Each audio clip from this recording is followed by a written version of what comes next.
साथियों नमस्कार। इस वक्त हमारे साथ प्रोफेसर विक्रम इलाहाबाद यूनिवर्सिटी से हमारे साथ मौजूद हैं। बातचीत करेंगे आरएसएस के खिलाफ में जिस तरह लोग लामबंद हो रहे हैं। तो प्रोफेसर साहब इलाहाबाद यूनिवर्सिटी के प्रोफेसर हैं। अभी देखने को मिला कि महाराष्ट्र में सर जिस तरह आरएसएस के लोग जाकर वहां पर सदस्यता अभियान चला रहे थे कॉलेज यूनिवर्सिटियों के बाहर, इसको लेकर एक विवाद उत्पन्न हुआ। अम्बेडकरवादी लोगों ने बड़े पैमाने में इसका विरोध किया। धन्यवाद आपको।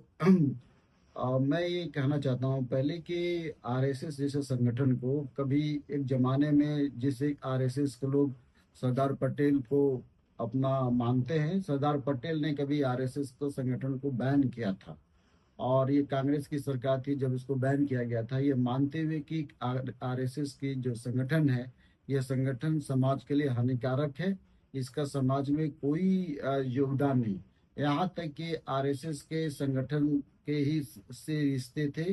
नाथूराम गोडसे ने गांधी जी की हत्या किया था और ये माना जाता है कि आरएसएस एक आतंकवादी संगठन है, इसी वजह से बैन किया गया था।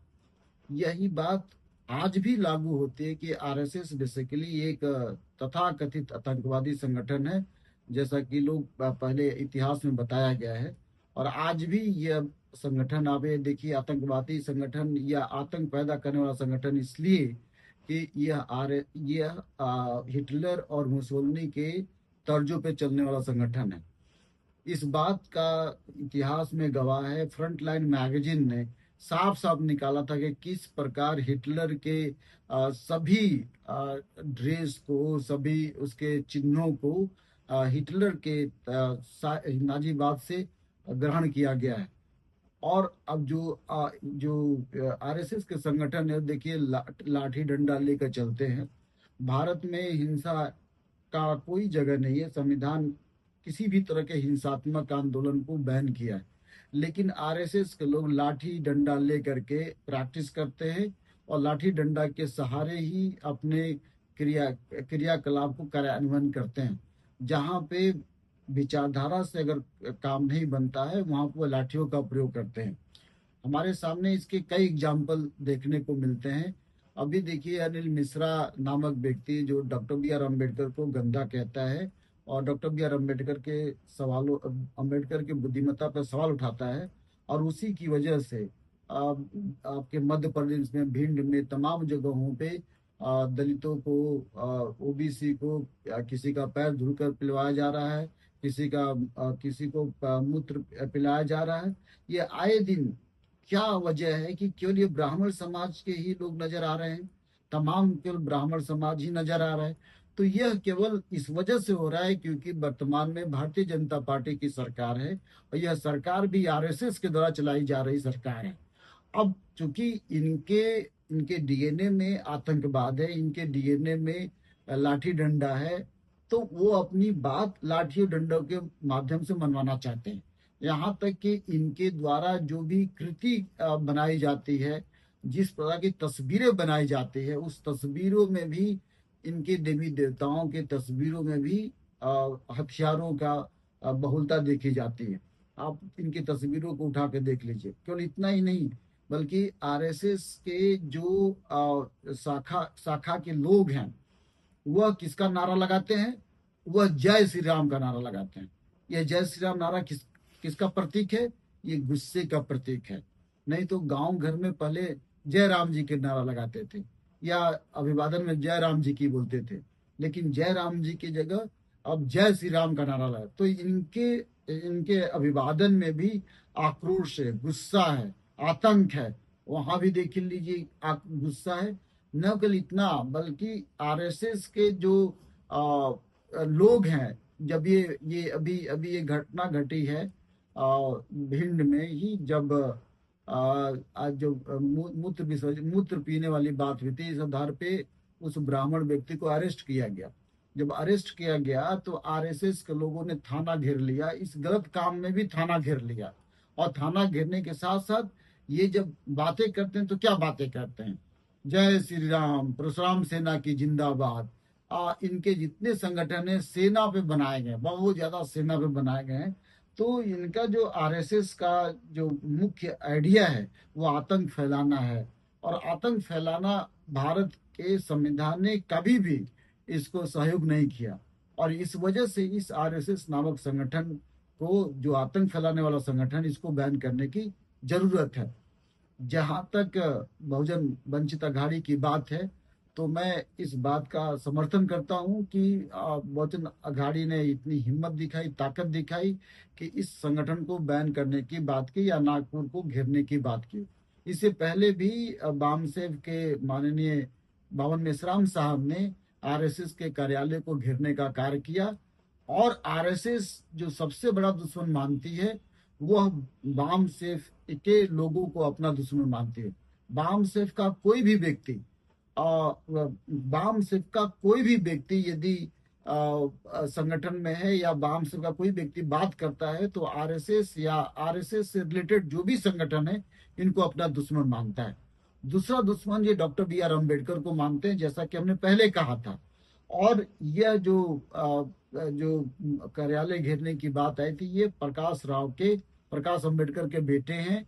और Prakash Ambedkar doctor B R Ambedkar के पोते हैं और उन्हीं के खानदान के ये व्यक्ति हैं। तो डॉक्टर बी, आपको पता है कि जब से आरएसएस का जन्म हुआ है तब से डॉक्टर अम्बेडकर के विरोध पे आरएसएस का जन्म हुआ है। और डॉक्टर अम्बेडकर के विरोध पे आरएसएस का आरएसएल मोहन भागवत जी कहते हैं कि डॉक्टर अम्बेडकर तो हिंदुओं को एक करना चाहते थे। तो बहुत सारी बातें ये भी आती है कि अम्बेडकर साहब तो क्या नाम है, आरएसएस की शाखाओं में जाने का काम करते थे। नहीं नहीं नहीं, ये मैंने कहा कि आरएसएस ने हिस्ट्री को हमेशा तोड़ मरोड़ कर प्रस्तुत किया। और आप सवाल उससे कर रहे हैं जो इतिहास का व्यक्ति है, मैं इतिहास का व्यक्ति हूँ। और मजे की घटना है कि मैं अर्ली मिडिवल मॉडर्न पीरियड को पढ़ाता हूँ और वर्तमान में मॉडर्न हिस्ट्री ही पढ़ाता हूँ। तो इनका इतिहास मैं अच्छी तरह से जानता हूँ कि इन्होंने भारत के इतिहास में क्या कार्य किया है। आप भारत के पूरे इतिहास में इनका आरएसएस का कोई योगदान नहीं। आप किसी बड़े से बड़े हिस्ट्री को उठा के देख लीजिए तो क्या आरएसएस के किसी नेता को आपने स्वतंत्र संग्राम में भाग लेने के लिए वो त्याग, वो कष्ट दिखाया है? नहीं दिखाया है, बल्कि लिपापोती की गई है। और वीर सावरकर को तो बाकायदा माफी वीर कहा जाता है। और आरएसएस के बहुत से संगठन के लोग, ब्रज रंजन मणि की किताब ये कहती है कि आरएसएस के लोग, अपर कास्ट के लोग अंग्रेजों के सहायक होते थे, अंग्रेजों के साथ चलते थे। तो ये जो कह देना है कि आरएसएस के लोग जो हैं इस तरह की बातें करते, वो गलत है। इनका कोई योगदान नहीं है, न तो भारतीय स्वतंत्रता संग्राम में योगदान है, न आजादी के बाद इनका कोई योगदान है। ये केवल हिंदू मुस्लिम की बाइनरी के आधार पे अपने को सत्ता में कायम रखना चाहते हैं। यह बहुसंख्यक लोगों को मुसलमानों का डर दिखाना चाहते हैं, इसलिए मुसलमानों का इन्होंने प्रयोग किया। इतिहास में मुसलमानों का प्रयोग किया। औरंगजेब को इन्होंने अपना कट्टर दुश्मन बनाया। और न केवल औरंगजेब को कट्टर दुश्मन बनाया बल्कि बौद्ध धर्म को भी इन्होंने कट्टर दुश्मन बनाया। बौद्ध धर्म को और आपके इस्लाम को, ये दोनों को बाइनरी खड़ा करते हैं। प्राचीन काल में जाएंगे तो इनका टारगेट बौद्ध धर्म है, मध्य काल में जाएंगे तो इनका टारगेट इस्लाम धर्म है, और वर्तमान में जाएंगे तो इनका टारगेट जय भीम वाले हैं। तो जय भीम वाले कौन है? बौद्ध धर्म वाले हैं। तो इनका टारगेट जय भीम वाले हैं। इसीलिए देखिए, अभी जो मैंने आपको उदाहरण दिया कि भिंड में जो थाना घेरा गया, उसमें इन्होंने शपथ ग्रहण किया है। शपथ ग्रहण में उन्होंने एक शपथ लिया कि ब्राह्मण समाज आज ये शपथ लेता है कि जाटो समाज के लोगों के साथ कोई रहम दिल नहीं करना, बल्कि जाटो समाज के लोगों, जाटो समाज का मतलब चमार समाज के लोगों का बहिष्कार करना है। यह बात इन्होंने आरएसएस के लोगों ने शपथ लिया। ये शपथ क्यों लिया? आखिर चमार समाज के लोगों से क्या दुश्मनी है? ये कैसे संयोग हो सकता है कि ज्यादातर घटनाएं चमार समाज के लोगों के ऊपर घट रही हैं और ज्यादातर समाज जो समाज घटना करने वाले हैं वो ज्यादातर ब्राह्मण समाज के लोग हैं? आप बताइए, जो पासी समाज के लखनऊ में पेशाब पिलाया गया, वो कोई अनुज पांडे नाम का व्यक्ति था। जो पैर धुला के पिलाया गया वो भी कोई पांडे था। अनिल मिश्रा ब्राह्मण था। तो क्यों, क्या ऐसा हो सकता है कि ब्राह्मण समाज के ही लोग एक कास्ट नजर आते हैं, और जो ज्यादातर जो घटनाएं घट रही हैं वो चमार समाज के यूपर घट रही हैं, और उन्होंने मजबूर किया है कि चमार समाज के साथ बहिष्कार करेंगे। तो ये बातें नजर आ रही हैं। दूसरी बात, आरएसएस के लोग ये जानते हैं कि हमें केवल ब्राह्मण समाज के विधान को लेकर के आगे बढ़ना है, और ब्राह्मण समाज का विधान का मतलब मनुस्मृति का विधान। ब्राह्मण समाज में आप क्षत्रिय, वैश्य ये भी दूर के हैं, इनको भी ये अपना नहीं मानते हैं। इसी वजह से इनके खिलाफ ये आंदोलन कर। अब देखिए, पटेल समाज के ऊपर अत्याचार बढ़ रहा है, कुशवाहा समाज के ऊपर अत्याचार बढ़ रहा है, यादव समाज के ऊपर अत्याचार बढ़ रहा है। और मजे की घटना है कि ये सभी समाज आज भी बीजेपी आरएसएस के द्वारा चलाए गए उन सभी कार्यक्रमों के बड़ी भारी मात्रा में हिस्सा है। जैसे अभी छठ पूजा का ही दौर चल रहा है। छठ पूजा मनाने वाले किस समाज के लोग हैं? मैं मानता हूं कि ब्राह्मण समाज के साथ साथ बहुजन समाज के 95% लोग छठ पूजा को मना रहे हैं। छठ पूजा मनाता कौन है? छठ पूजा का अर्थ किसी को समझ में आने। देखिए, छठ का जो मुख्य बात है वह सूर्य की उपासना करना है। साइंस में हम बात करें तो सूर्य एक आग का जलता हुआ दहकता हुआ गोला है। इसका आस्था से कोई मतलब नहीं है, इसका आस्था से कोई मतलब नहीं है। लेकिन यह समाज ये चाहता है कि आस्था के सवालों में हम डूबे रहें। तो मैं जो कह रहा हूं कि जो आरएसएस का जो आतंकवादी इसका कई स्तरों पर प्रभाव पड़ रहा है। केवल राजनीति का ही नहीं, राजनीति में आपके सारे अधिकार छीन लिए जाते हैं, केवल इसका ही अधिकार नहीं पड़ रहा है।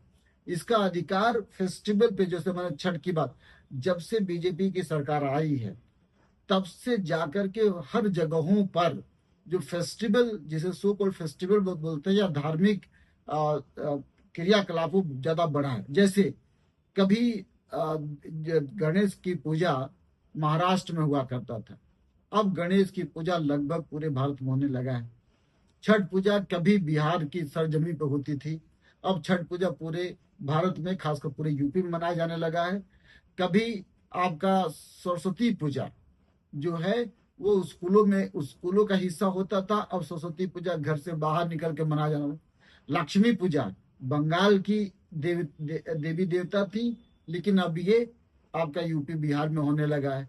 काली पूजा जो कभी बंगाल की ही धरा पे होती थी, अब उत्तर प्रदेश में भी मनाया जाने लगा है। दुर्गा पूजा बंगाल की पूजा हुआ करता था, लेकिन हर गांव में होने लगा। तो जब से बीजेपी की सरकार आई है, आरएसएस की सरकार आई है, ये हर तरह के आतंक को पैदा करने की शुरुआत कर दिया है। और इस लिहाज से यदि वंचित अघाड़ी के नेता अगर आरएसएस के मुख्यालय को घेरे हुए हैं, उस पर बैन लगाने की बात कर रहे हैं, तो मैं इसका एक स्वागत योग्य कदम मानता हूं। क्योंकि जब तक आरएसएस पे बैन नहीं होगा, समाज में लड़ाई बढ़ती रहेगी, जातिगत जहरीला भाव बढ़ता रहेगा, धर्म का आतंक बढ़ता रहेगा, और समाज ऐसे ही डिवाइड होगा जैसा कि समाज आपको डिवाइड नजर आता है। तो मैं ये कहना चाहता हूं कि मैं इस आइडिया को सपोर्ट करता हूं, और मैं आपके माध्यम से यह बात भी करता हूं कि आरएसएस जैसे संगठन को बैन कर देना चाहिए। बहुत बहुत धन्यवाद सर। धन्यवाद।